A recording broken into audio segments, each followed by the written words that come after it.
Hey guys. My camera is like so big today. I'm wondering if it's good quality or not. It's literally a webcam. Also, don't mind my dog. If you see the mess in the back, just mind your business, okay? Because I work full time. I have two little kids. My husband's not home at night when I'm making these videos, so I'm juggling a lot at once. Also, our stupid dog ran into the wall, so we haven't fixed that yet. So don't look at it, okay? If I catch you looking at it, done. Hopefully, I make reviews for episode 5, 6, and 7 of Love is Blind before the next uh, videos come out. And I'm trying like a new format. I'm trying to like put my whole face and body into it. So don't mind me. So anyways, episode 5. Wow. So it starts off with like a lot of drama. Uche, as we remember from last episode, just got told that, hey, yo, so Aaliyah left. She's out. Sayonara, Uche. Yeah, I mean, it really sucks. So anyways, Uche, he goes back to the men's quarters. Izzy has some shit to say, of course. I don't care what it is. Basically he's kind of just like, oh well, maybe she's mad, and Uche saying like he's confused that Aaliyah left. How are you confused that Aaliyah left? How exactly are you confused? You literally told her, hey, like, by the way, after I blew up at you for fucking making a mistake with an ex cheating, 2 years ago, and I didn't receive it well. I fucking shamed her basically to all hell, and then she had to go. It just. How is he confused? How is he confused that this would be her reaction? That he had been lying to her, lying by omission is still lying, leaving things out is lying. Okay? So how is he confused that she left? Uche asked the producers in a confessional, so she got on a plane and left? Like, bitch, they said she left. What exactly do you think that means? They're like, yeah. And he's like, what the fuck?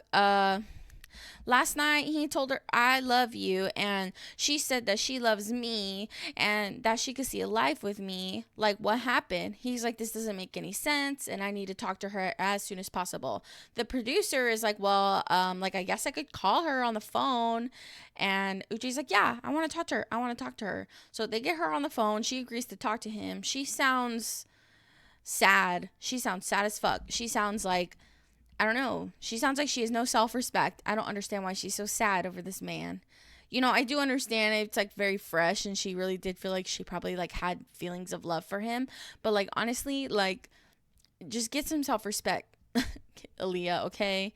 And I'm sure she has a lot of self-respect now. I'm sure she's reflected a lot since then. So I'm just a little flabbergasted on everything that just happened, to be honest, like after watching this episode. So Uche basically is like, hey, so what happened? Why did you leave? And Aaliyah, so if I'm looking down, I'm looking like at my notes just to remind me. So Aaliyah basically said that her and Lydia talked and it didn't go very well. She says that like she's on edge, and she told Lydia that if Uche doesn't propose to me, like, you can take him back. And Lydia's like, I don't want that guy anymore. Like, you can fucking have him. Uche's like, why would you say that?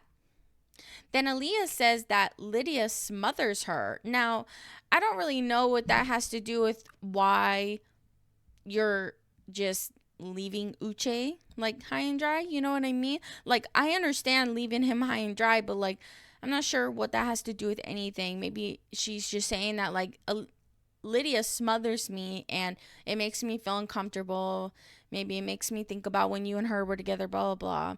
I'm sorry this video is so dark, by the way. I tried to film like at a decent time with the natural daylight and stuff, but I'm going to get some lights here eventually. So Uche basically asks her like, what happened? Like, why are you so angry with me? And she starts crying. She's kind of got a goofy cry, not going to lie. Like, I don't know. It's just giving, like, you're crying a lot. You're crying a lot, girl. And then she tells him, like, I'm sorry while she's crying. Why are you sorry?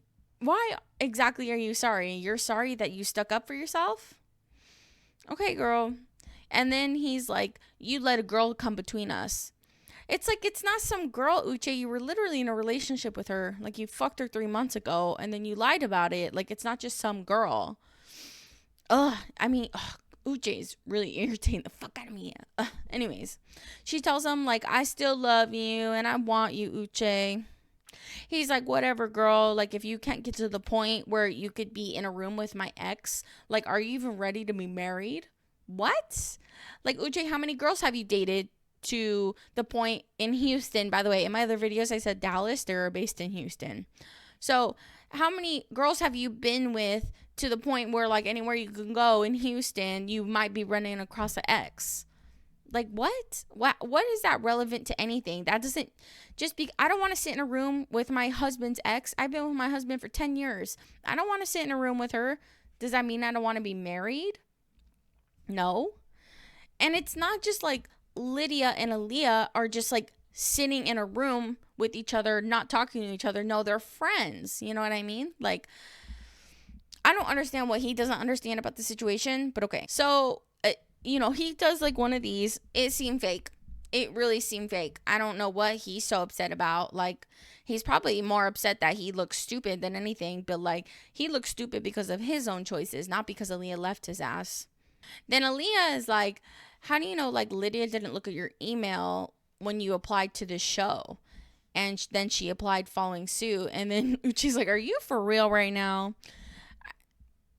It's definitely possible that Lydia might have done that.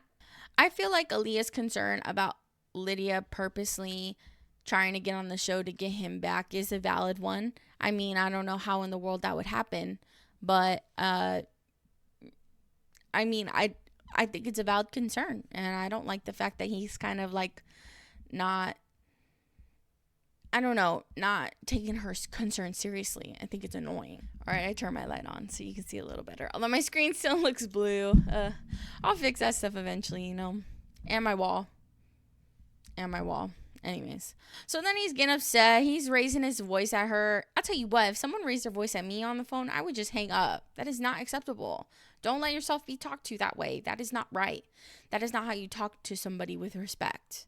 I understand that he's upset, but like maybe this isn't the time to have this conversation with her then if you're going to sit there and raise your voice. Just saying. So he's like, I'm not understanding why you couldn't just wait one more day being in the women's quarters with Lydia just so I could propose. And she's like, well, you're not really understanding that, like, I need to protect myself from the situation. And it's not that I don't love you or anything, but like, how could I still be sitting around with her in the women's quarters, dude? And he's like, so you're only thinking about yourself then? Okay, that's not exactly what he said. That's the gist of it. He's like, so you're only thinking about yourself. You're not thinking about me or something like that. Still shitty. Still stupid. She's like, but like you're thinking about me? And then he's like, yeah, I am. Okay. Well, what I was thinking is that like you're only thinking about yourself when you lied by omission. That's when you're thinking about only yourself. You're not thinking about Aaliyah's feelings when you choose to lie to her. Okay? So don't be getting on your high horse now and acting like she's a bad person for choosing herself, for Aaliyah choosing to protect herself. Don't even with me, Uche. So he's getting all pissed off. He's like, I don't want to talk to her no more. I don't ever want to see her. I don't want her number. Fuck her, basically. Aaliyah is basically just being like, don't leave it like this. Don't leave it like this. And that's the end of it. So much drama. I don't even know what to say. I'm pretty much done with Uche. Like, I don't want to hear anything that he has to say. There's pretty much nothing, in my opinion, I think that he could say to salvage this. So then we get to Milton and Lydia seeing each other for the first time after the proposal. Lydia has a confessional. She's like, yay, finally, someone cares about me for my personality and not the fact that I'm hot. Okay, girl. That's the bonus, really. And then Milton says, like, I really value Lydia's humor. I value her caring nature. Despite her being loud and bossy, I still love her. And then he's talking about how he feels insecure about looking young because he, like, shaved his face, I guess, or whatever. He doesn't look that young, to be fair. Like, he still has some facial hair, and it definitely adds a couple years. Later on, Lydia's going to say, yeah, you definitely look like 24, maybe even 21. But I don't really agree with that. I would say he's at least 25. And I don't know, whatever. And there's nothing wrong with looking young. I mean, come on now. Lots of people want to look young. That's why they get that Botox. So then they see each other finally. I think it might have been a little awkward, but I definitely feel like they're both really attracted to each other. Milton, by the way, is 6'7". I just want to throw that out there. He's literally like bending to kiss her and stuff. And yeah, they seem to have a lot of romantic chemistry. Blah, blah, blah. Who cares? All right, now all the couples are going to their romantic getaway in Mexico. And this is kind of like to test their physical attraction, their physical connection. Also, I just want to say, this is like totally off topic, but like I keep this by my desk because like sometimes I'll just sniff it. I just love it. So I thought about that just because I looked down over here and I saw it and I was like, oh, I want to sniff it. So if you see me doing that, don't be alarmed. Anyways, so the trip opens up with Taylor and JP. They go into their hotel room and somebody's there playing the violin. Very awkward, very cheesy, funny though, and they're both like, "Oh." So she's asking, "So, like, are you excited about this trip?" Probably insinuating like just about their relationship in general going forward, and he's like, "Yeah." And he's like, "So, what do we do now?"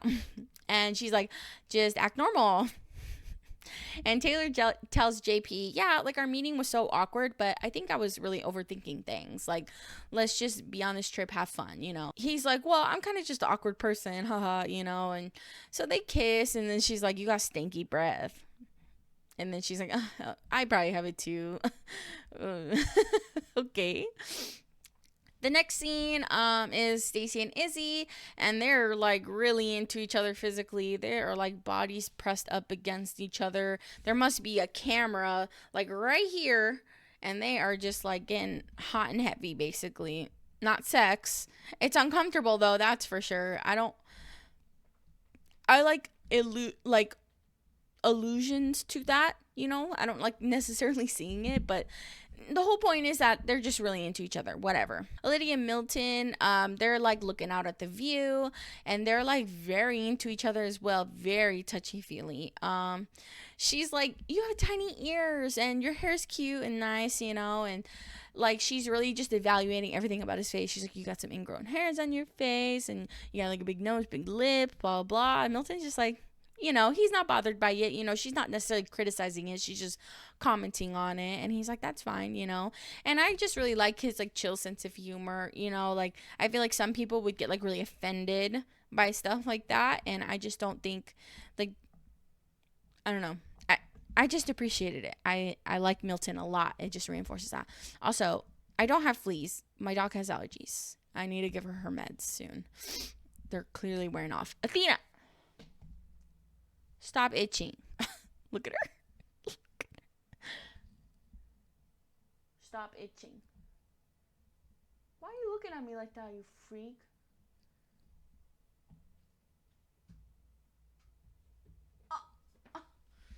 My other dog just crawled out from under the bed.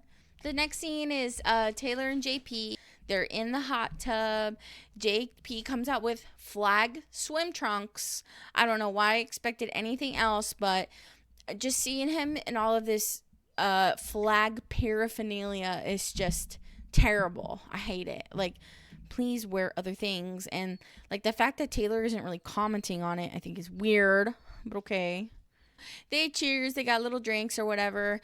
Taylor brings up again that their first like meeting at the after the proposal, that was awkward, and she's evaluating how she's been feeling, and he's like, yeah, I'm still in this with you, girl. And Taylor tells JP like, I'm nervous for the next 4 weeks with living together, and like at the end of it, like we're supposed to get married, and if I get married to you, like I cannot get divorced. Like my parents haven't gotten divorced. Like I cannot be the divorced one.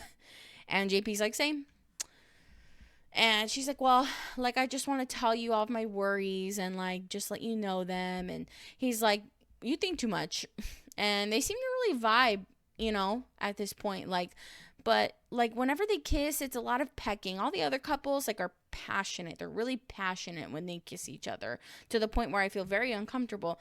I don't feel very uncomfortable watching Taylor and JP scenes. What I feel is cringe. What I feel is awkwardness. And yeah, that sucks. So the next scene is Lydia and Milton are in the shower, scrub-a-dub-a-dubbing, basically, just talking about how great of a physical connection that they have. And clearly they're going to, do things. And then there's a scene with Izzy and Stacy in the tub, bubbles, making out. It's just, like,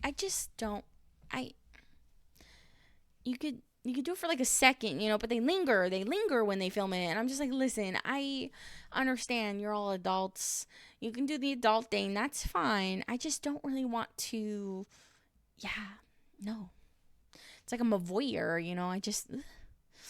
anyways. So Taylor JP talk again that night, and Taylor says, like, what's the first thing that you noticed about me? And he's like, oh, your eyes, but you had those gaudy ass eyelashes on. And she's like, LOL, I know, right? He's like, well, I was just trying to ignore them. She's like, okay, good. Okay. The next day, all of the couples, they're evaluating their first nights.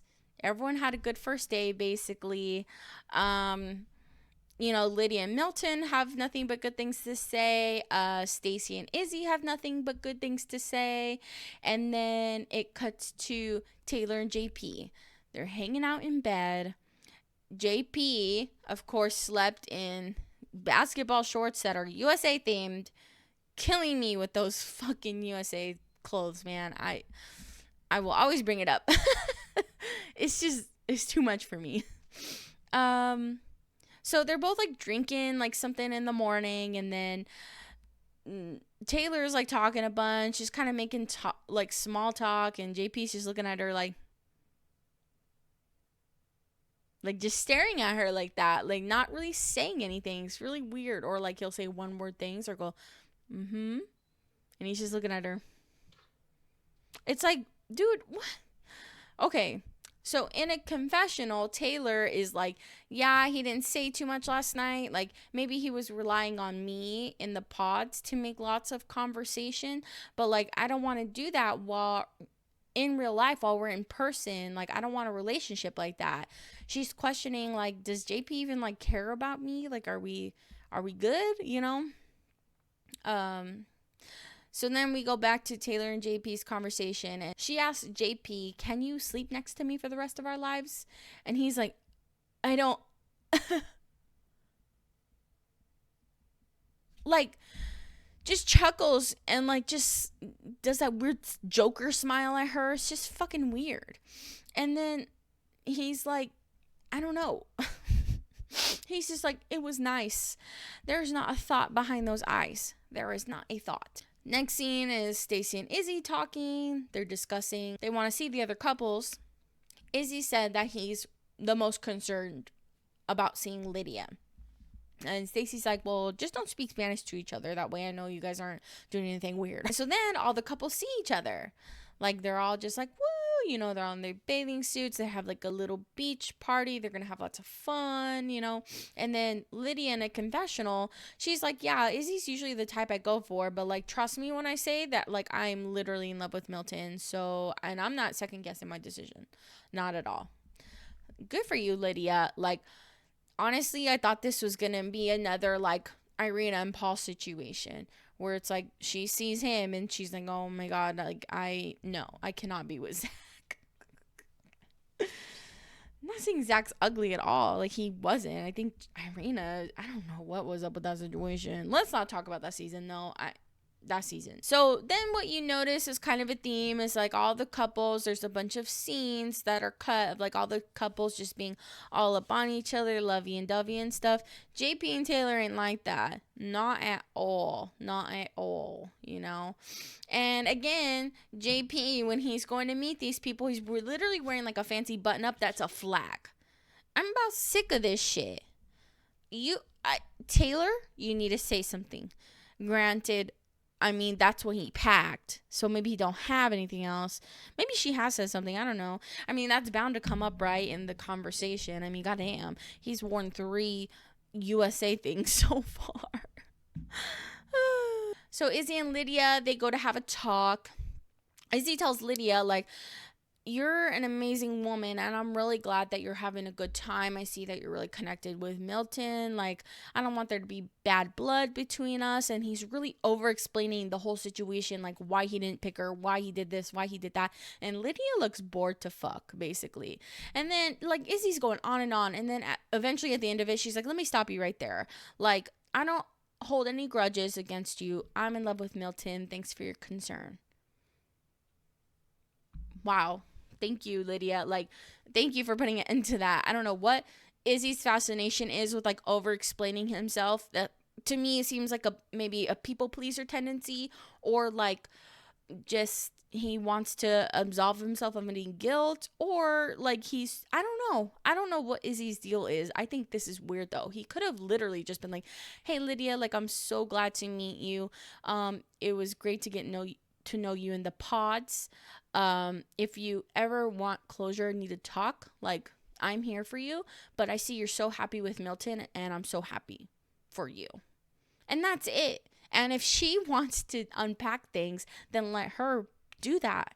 Like, you don't have to be the one to do that, because to me, that seems like it. I don't know, like he feels bad. He feels like he did something wrong, and then he's trying to get forgiveness. I mean, it's not the worst thing ever. I think I would just think it was annoying. I'd be like, okay, dude, like, I don't care. Go away. Let me hang out with my fiance, you know? So, whatever. So then, like, all of the women and the men, they're kind of like talking to each other. They're like eating or whatever. And so Milton and JP are talking, and Milton's like, you look like you've been getting some ass. And JP's like, no. Yeah, I mean, if you would open up a little bit, JP, you probably would, but okay. Stacy and Taylor, they're talking to each other, and Stacy's like, Izzy's really sweet. Like, I like him so much, but people say he's a player. Like, who's saying that about Izzy? I'm very concerned about this. So Stacy ends up asking Taylor, so how are you and JP doing? Like, and also, like, how did you know he was the one? And Taylor's like, well, he was genuine and outgoing while in the pods. I felt safe with him, but now I feel really uncomfortable with him. Taylor says, like, I think I may have made a mistake saying yes to JP's proposal. It's not looking good for you, JP. It really isn't. Stacy's like, well, if he wants us to work, he needs to step up. That's right, Stacy. That's right, girl. I readjusted my camera. Sorry. I know it looks weird. It was driving me nuts having that whole Taylor and JP talk while they're at this couples party thing. And Taylor's like, this experience is really stressing me out, or this situation is. There's couples who are way more invested in each other than we are. So this really fucking sucks. JP has a confessional, and he says that he and Taylor are in a rough patch right now, and that he feels like she wants to leave. So it switches back to Taylor and JP speaking to each other. And she's like, I didn't think this would be hard, like, with us in person. Everyone's saying that their experience is great, and it was only awkward for a little bit, and now everything's good, but, like, it's been awkward for us the whole time. And JP's like, listen, girl, let's just keep pushing forward, and I'm not going to give up on you. Like, despite the fact that it's weird, and you keep on bringing up concerns, nope, scratch all that. Let's just keep pushing through it. Okay. So more time passes. They're, like, going in the ocean. They have their feet in. They're looking out at the waves. Like, they're just, like, relaxing. He's still not really saying anything to her. And she's, like, looking at him, waiting for him to say something. He's just grinning back at her like a fucking dumbass. I'm sorry. That's too harsh. But, like, he's just grinning at her. And, like, it's just weird, you know what I mean? It's just weird vibes, and I mean, that's basically how it ends. This review was a little more savage. The editing's weird because of like all the different changes like from when I'm filming. But if you've made it this far, thanks for watching. I really appreciate your continued support. If this is your first time being here, remember to like and subscribe. I really appreciate the continued support. My last video has like 160 something. It might be even more now. And I have 20 subscribers, which was my goal. So my new goal is to hit 50 subscribers. So please, please, if you haven't subscribed, please subscribe. Thanks for supporting me. My dream. I'm really blessed to be able to do things like this and to have a job and have family and friends who support me. So I really appreciate that. Anyways, thanks for watching. I'm going to post the review for episode 6 tomorrow, which is Wednesday. Okay, bye.